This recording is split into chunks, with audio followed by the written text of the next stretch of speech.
अब आहिस्ता आहिस्ता करके वो वक्त पूरे मुल्क के अंदर आ गया है जब अनलॉक होने जा रहा है, और अनलॉक होने के पहले जो तैयारियां हैं वो हर तरह से की जा रही हैं। और जब अनलॉक होगा तो माहिरीन क्या कुछ कह रहे हैं और माहिरीन के मशवरे के मुताबिक क्या अनलॉक होना चाहिए नहीं होना चाहिए, ये एक बड़ी बात है। और यही वजह है कि अब जो बात सामने रखी गई है वो ये माना जा रहा है कि पॉजिटिविटी रेट मुल्क भर के मुख्तलिफ रियासतों में लॉकडाउन का सिलसिला आहिस्ता आहिस्ता करके खत्म हो रहा है, क्योंकि फाल मामलात में तेजी से कमी आ रही है। यह हुकूमत का दावा है कि पॉजिटिव केसेस लगातार कम हो रहे हैं, लेकिन वैक्सीनेशन के मामले पर जो सरकार का बयान सामने आया है कि फिलहाल सिर्फ 45 साल से जो ऊपर की आबादी है 32% आबादी को ही वैक्सीन लगा है। मुल्क की मुख्तलिफ रियासतों में लॉकडाउन अब अनलॉक होने जा रहा है,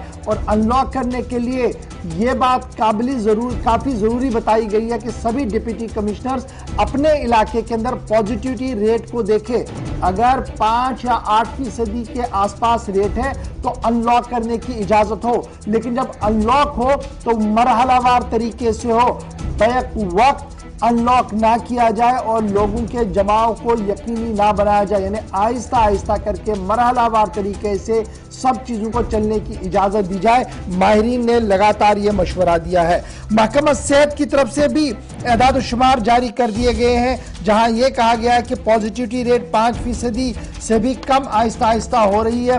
वहीं पर यह कहा गया है कि जो इंतहाई निगहदाश्त वाले लोग हैं उनमें से वैक्सीनेशन का अमल तेजी के साथ हाथ में लिया गया था। हाई रिस्क वाले लोग जो हैं और लगभग 70% वो आबादी जो हाई रिस्क आबादी है उसके लिए वैक्सीनेशन किया गया है, एक तरफ से ये बताया गया है। और दूसरी तरफ से महकमा हेल्थ जो हुकूमत हिंद का एक बड़ी वजारत इस वक्त काम कर रही है, उनका मानना है कि माह मई के दौरान 32% लोगों को जो 45 साल से ऊपर के आबादी की उम्र के हैं, 45 साल से ऊपर जिनकी उम्र है 45 प्लस वाले जो ग्रुप है, उसमें 32% आबादी को पहला डोज इंजेक्शन का लग चुका है। और इन टर्म ऑफ जो अब तीसरी वेव की बातें हो रही है, और तीसरी वेव से पहले जिस सूरत हाल से हम गुजर रहे हैं, इसने बड़ी चीजें हमें दिखाई हैं कि आने वाले दिनों में अगर सूरत हाल इस तरीके की बनती है तो क्या कुछ करना होगा। माहिरीन इस तरीके का दावा पेश कर रहे हैं। कोविड टास्क फोर्स, जो मरकजी कोविड टास्क फोर्स है,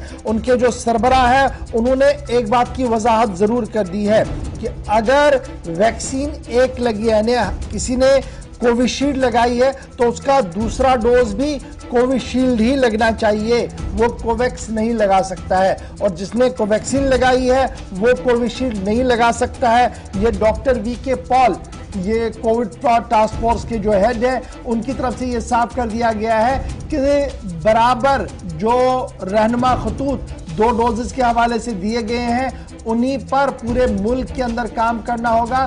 फिलहाल ये स्ट्रेटजी मुल्क के अंदर नहीं है कि 2 डोज लगानी है तो किसी भी कंपनी के 2 डोज लगाए जाए, बल्कि जिसका पहला लगा हो उसी का दूसरा लगाना है। इसकी वजाहत कर दी गई है। ये वजाहत बड़ी इंपॉर्टेंट है, क्योंकि जम्मू कश्मीर से लेकर मुल्क की दीगर रियासतों के अंदर ये चिमेगोइयां चल रही थी कि दोनों तो कोविड से लड़ने के लिए ही वैक्सीन है, तो फर्क क्या है? फर्क इसमें है, यही वजह है कि माहिरीन ने ये साफ कर दिया है कि जो पहली डोज लगी है जिस कंपनी की, उसी की दूसरी भी लगनी चाहिए। इसके साथ साथ ये बात भी साफ कर दी गई है कि फिलहाल दोनों डोजेस को एक करने का भी कोई प्रोग्राम नहीं है। अफवाहें बड़ी थी, इसलिए ये प्रेस कॉन्फ्रेंस बड़ी इंपॉर्टेंट थी कि पॉजिटिविटी रेट कम हो रही है, यानी जो पॉजिटिव लोग आ रहे थे अब उसकी शरह कम हो रही है। और मई के महीने में 32% आबादी जो 45 से प्लस है उनको वैक्सीन लगी है पहली डोज। अब आप देख सकते हैं टारगेट है दिसंबर। क्या है ये खबर है? इसमें आप हमारे साथ बने रहेंगे और इस पर मैं थोड़ी देर में बात करूंगा। लेकिन फिलहाल जो हाईएस्ट रेट, यानी जो जिन्हें हम कह रहे हैं कि ये जनाब हाई जोन के लोग हैं, यानी वो लोग जो काफ़ी मर्जों में मुब्तला है, उनकी वैक्सीनेशन प्रायोरिटी पे ली गई थी और वहां पर 70% आबादी को फिलहाल वैक्सीनेशन कर दी गई है।